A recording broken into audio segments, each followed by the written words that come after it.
An absolute collapse by North Carolina on the road at Stanford leads the Tar Heels to a crossroads moment. This is Tyler Zeller, and you're listening to Locked On Tar Heels. You are Locked On Tar Heels, your daily podcast on the UNC Tar Heels. Part of the Locked On Podcast Network, your team every day.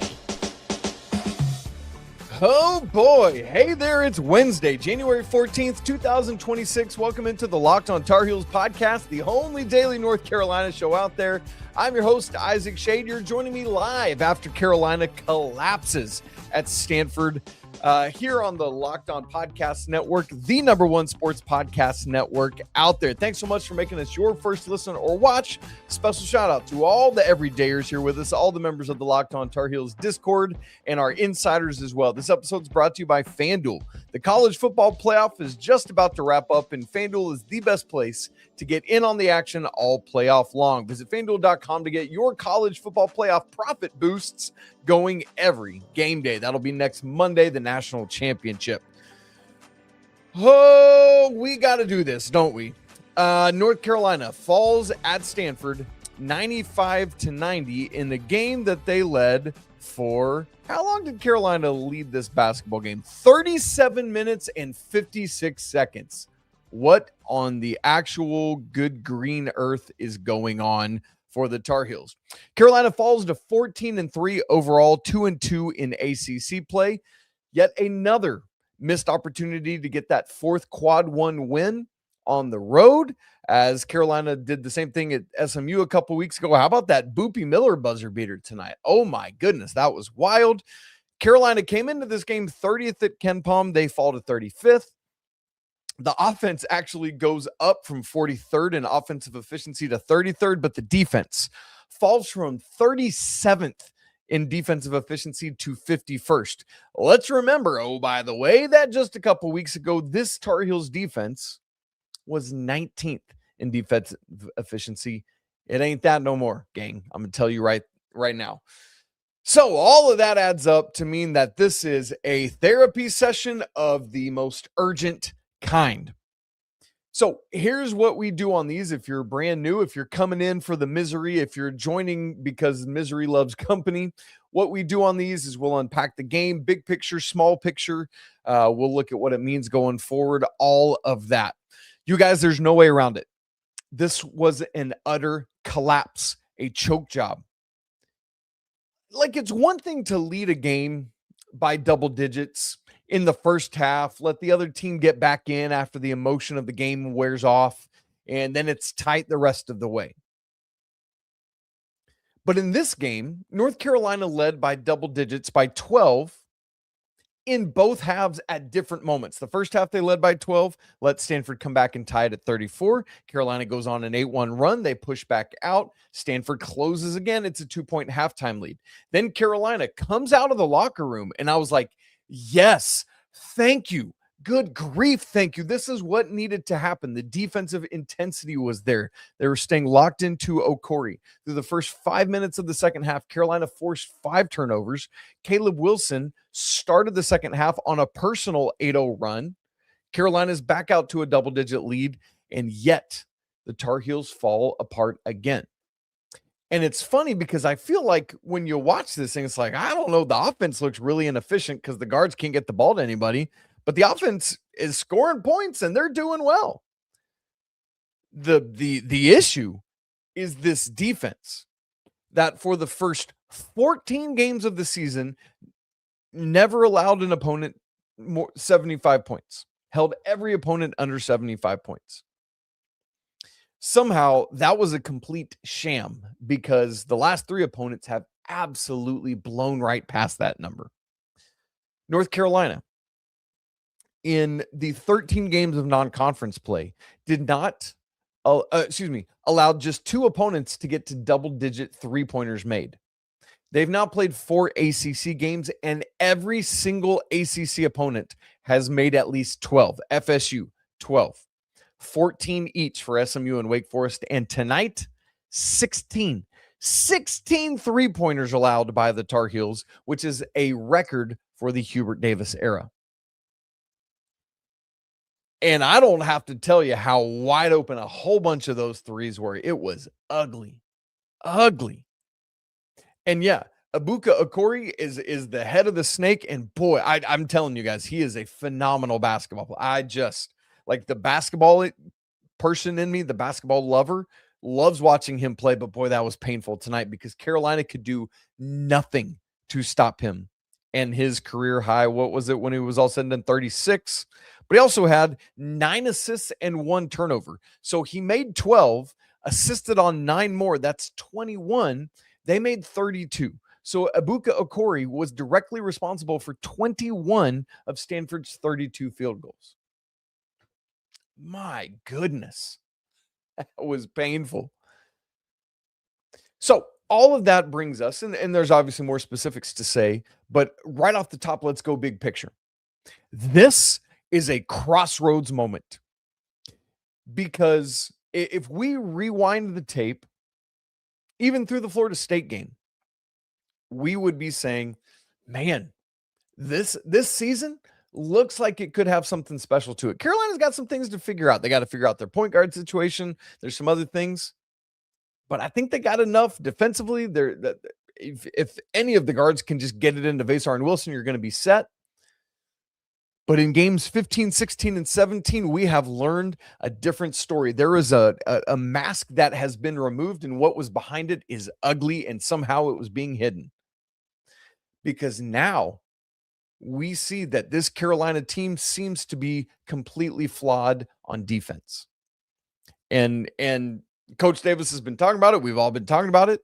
But apparently, either the changes aren't being made, or worse yet, this team is completely incapable from a defensive talent standpoint. And that is the scarier issue at play. Because now, if it was the SMU game or allowing it a little bit in the Wake Forest game, it's like, all right, maybe this is a blip. But now that there's another game on top of it, and this one was the worst of all of them, it is time to blow something up, whether that's a complete personnel change, whether that's role changes, whether that's, hey, we're going to go zone. We're going to just something. Because what's happening now is going to wind up in ACC play going at best, 9-9, maybe 8-10. And the games that you do win, you're going to skate by the skin of your teeth. Because for a lot of this game, it felt like it was going to be like Wake Forest on Saturday, where Carolina got that big lead. They held on to it for the first 30 minutes, and Wake closed it down. But Carolina was just able to scratch it out there at the very end. It felt like it was going to happen that way again tonight. But boy, it did not. It did not. Because Carolina could not make the plays defensively. And there were multiple other things that we'll get to here on the other side of the break that led to this collapse. And now you're out on the West Coast. You got a couple days to rally the troops because you got to stay out there, and then you got to play Cal on Saturday afternoon. But right now, there is a gray cloud over this thing. There's a gray cloud over me. You know me. I am glass half full, eternal optimist. But I gotta sit here in the immediate aftermath of this game and admit to you all that I am wildly discouraged by what has been going on. And if there is not a near immediate turnaround, I said that weird, turnaround. It's like saying Taco Bell instead of Taco Bell. You know what I mean? Like the wrong emphasis. Carolina has critical major issues, and they got to be fixed now. We'll talk about some of the specifics of the game, what happened to lead to all that, coming up here in just a second. Right after I tell you about FanDuel, the college football playoff is here. The national championship game coming up on Monday. FanDuel is giving all customers even more ways to get in on the action every single game day of the playoffs. Because right now, every one of those game days, FanDuel is giving users profit boosts, and those are waiting for you right there in the app. Here's what I love about it. You get to use that profit boost on the bets you already feel good about. Maybe you want to ride with the favorite. You're like, dude, Indiana is going to crush Miami. You think they control the matchup? Okay, great. You can use it there. Or maybe you're like, I don't know. I think Miami might have something, the underdog. Maybe you feel that upset coming. You can use it there. You could build a parlay around the players and moments you think are going to decide that game. And then what you do is you apply the profit boost and go after even bigger winnings. And when you win, the great news is that FanDuel pays out instantly. The line for this game, Hoosiers favored by 8.5. It's still crazy to get it in my head that Indiana is a football school now. FanDuel is the best place to get in on the action all college football playoff long. So visit FanDuel.com to get your CFP profit boosts every game day. FanDuel, check it out right now. All right. Unfortunately, I'm going to pull up the box score as we chat. I say unfortunately because it's going to be frustrating. There are a lot of things that led to this collapse for North Carolina. One of the things I want to mention is the free throw shooting. We've been talking about it game after game after game. It rears its ugly head again tonight. Carolina shoots 20 of 32. I love that they got there 32 times. That's great. But 62.5% is not it. How many times have I said, look, this free throw shooting, this bad free throw shooting, I guess specifically, is going to come back to bite Carolina at some point. In fact, I even tweeted about that with like 7 minutes left. I was like, oh, it's another poor night of free throw shooting. Is it going to come back to bite the Tar Heels? We'll find out over the final 7 minutes. Well, guess what? It did. Because Carolina, 20 of 32, let's say they were, they lose by 5, but even before that, because that's kind of how the free throw stuff played out in desperation mode. Let's say Carolina had gone 25 of 32. Just that little bit more. 25 divided by 32. That's still just 78%. That's not even 80%. But had they gone 25 of 32, I think even that gets you this victory. Because you would have been leading down the stretch. You would have had what you needed, and Carolina couldn't. And it is bewildering to me how that is capable of happening.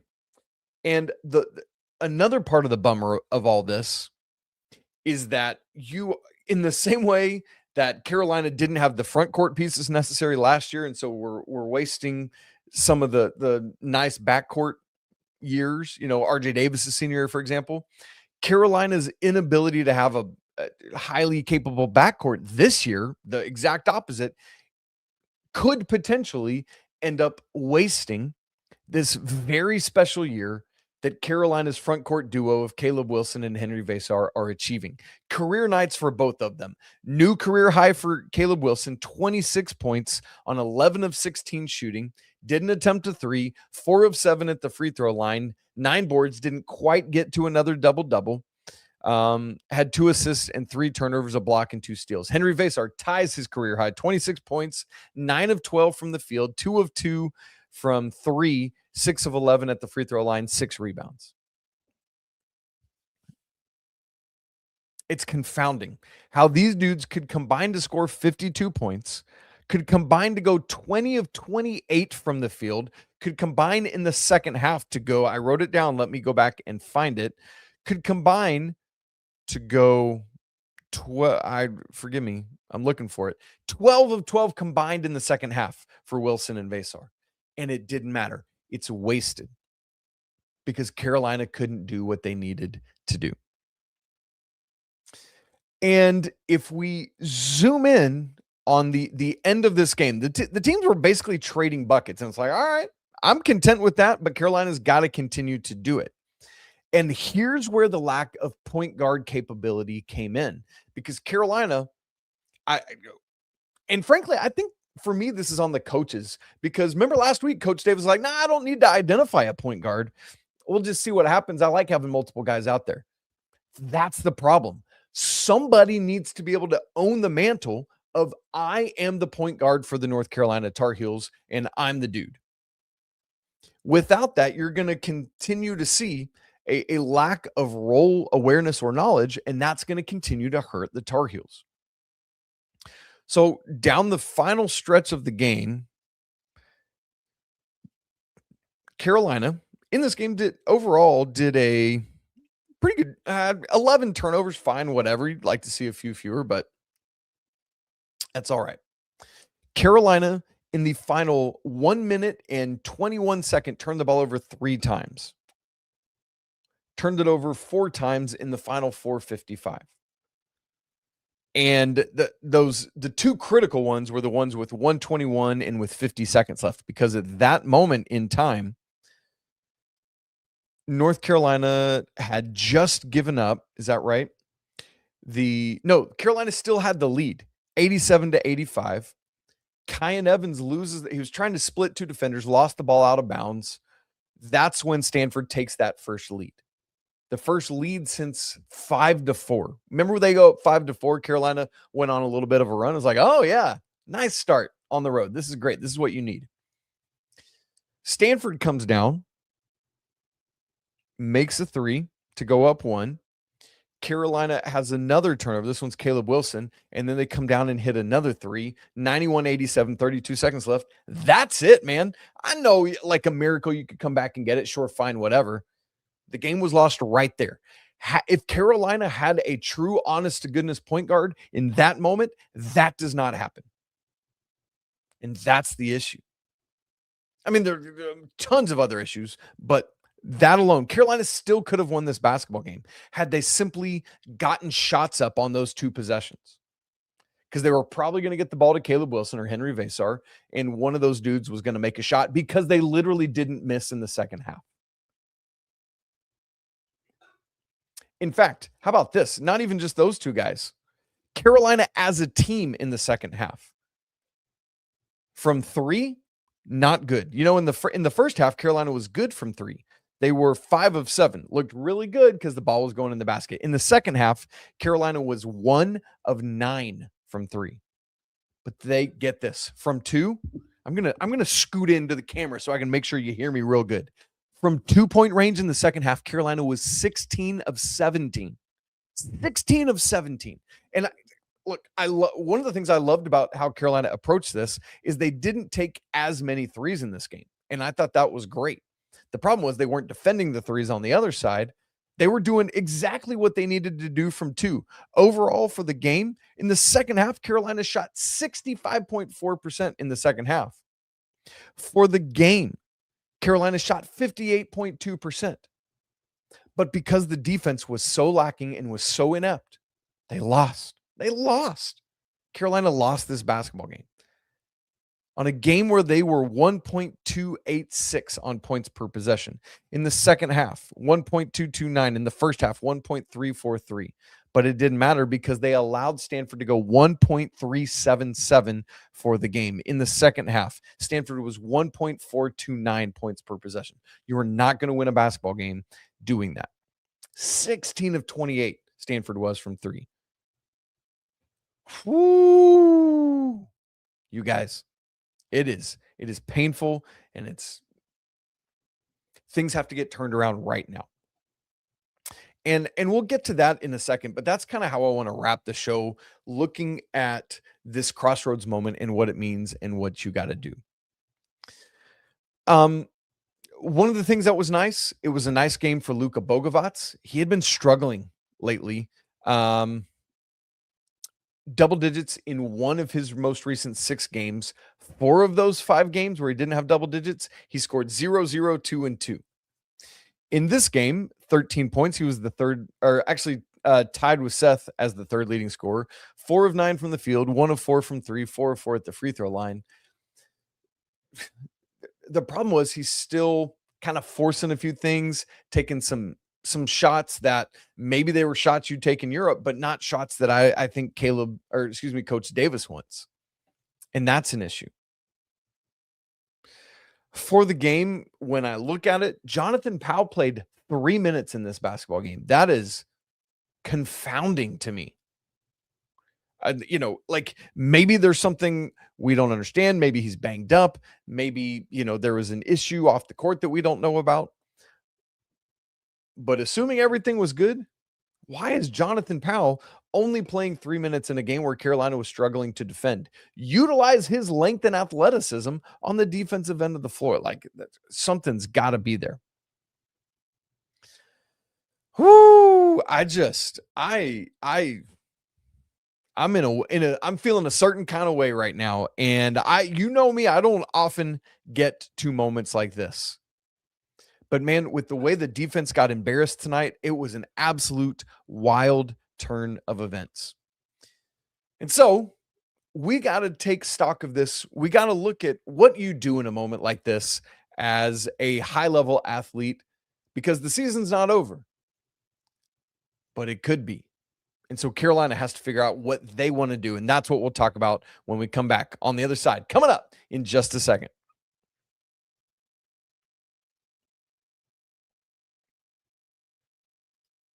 For the second game in a row, North Carolina has let a double-digit lead slip away in the second half. Against Wake Forest, they were able to edge it out barely by the skin of their teeth. Tonight, no. Because when you allow yourself to get into those moments where it's do or die at the end, it fell apart because they weren't able to do those last-minute things. So now, here's what happens. There are two paths to take from here. You could go inside yourself and say, boy, I thought this season was going to be something, but now it's not. We are 2-2. We've won our 2 home ACC games. We've lost our 2 road ACC games. I guess we'll just be okay to do that. Maybe we can eke out all our home wins. We'll lose all our road games. Go 9-9, right? Like there's a world in which you could feel that way and you just say, yeah, it is what it is. So be it. I'll get mine. I'll take care of things. Or there is, like, things are not lost, right? You realize that. Carolina at this point is still firmly in the NCAA tournament. Now they're making up their top 4 seed status is quickly slipping away at this point. Now you're looking at like 5 to 8 status. Can we get there? You are on the precipice of, do we still have a shot at being a top 4 seed in the ACC tournament and getting that double bye? Like, these are the things that you have now caused yourself with these losses. And yes, I know there's a world in which sometimes I might even zoom out and say, hey, look, you're 14-3. You've only lost 3 games and they're all quad 1 losses. You're 3-3 in quad 1. And there is some level of silver lining to that. But when you get inside it, it's not the type of game where you look at and say, it was a loss, but I felt good about how things went. It's just, you just didn't get it on the road. No, that is not what we should be saying right here. The North Carolina Tar Heels should have won this basketball game, and they should have won it going away. Let's remember also, by the way, that Stanford was missing their second leading scorer. Like, what? It is confounding. So you could do all that. You could pack it in and say, we had a good run, but I'm going to get mine, whatever. Or you could look at it and say, all right, fellas, we've reached a rough patch here. And the nice thing is that it's clear and obvious what's going wrong. Our defense. We're continuing to switch a whole bunch of stuff. That's not working. Even when we give up on that and we move to trying to trap the ball, that's not working either. So how do we lock in more capably for 40 minutes? All right, fellas, on offense, we're scoring a lot of points, but part of that is because we're also giving up a lot of points. How do we have more cohesive offense that runs well throughout the game? Because even with all these points scored, North Carolina had some droughts in this basketball game where things looked ugly. All right, fellas, how do we figure out why we suck at the free throw line? Because it has come close to costing us games. Tonight it did. So I'm not okay with just sitting here saying, it's going to be what it's going to be. I am too much of a competitor, and we got to get this figured out. So that's the other way you can turn. Instead of just throwing in the towel, you say, all right, we've lost these 2 games. What's next?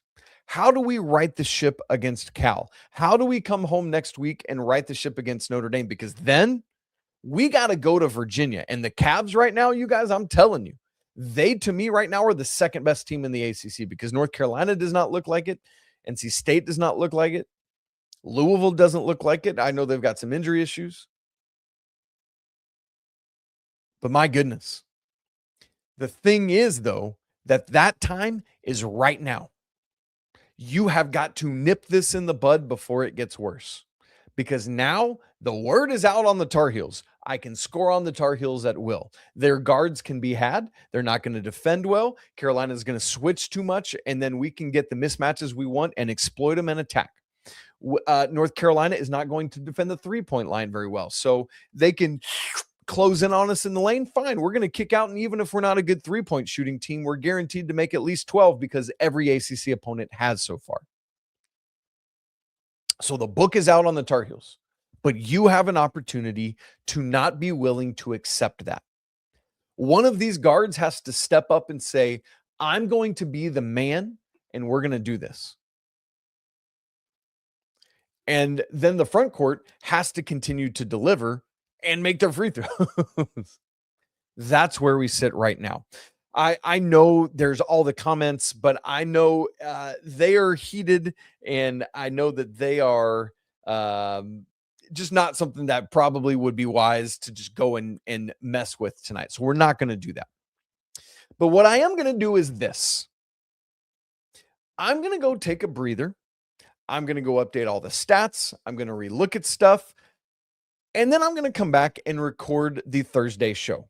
And I hope that I'm going to have calmed down some. I hope that I'm going to have some more positive things to say, maybe some more constructive things to say, because that's always the goal for me. I don't want to just a critique for critique's sake. I want to do it in a way that is instructive. And how do we learn and grow from this? Because it does no good to just Eeyore the thing and just be down on it.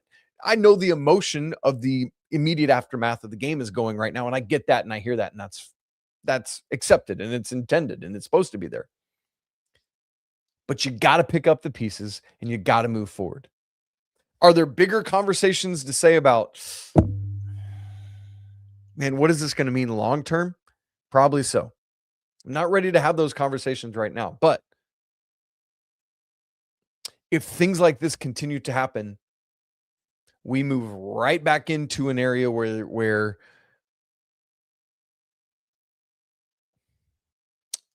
it feels more like last year than 2 years ago. And that is a dangerous thing, and a thing at which Bubba Cunningham and Steve Newmark at that point start to have some very serious conversations. And that's not where you want to get to. So this team has to get things figured out, and it's got to be now.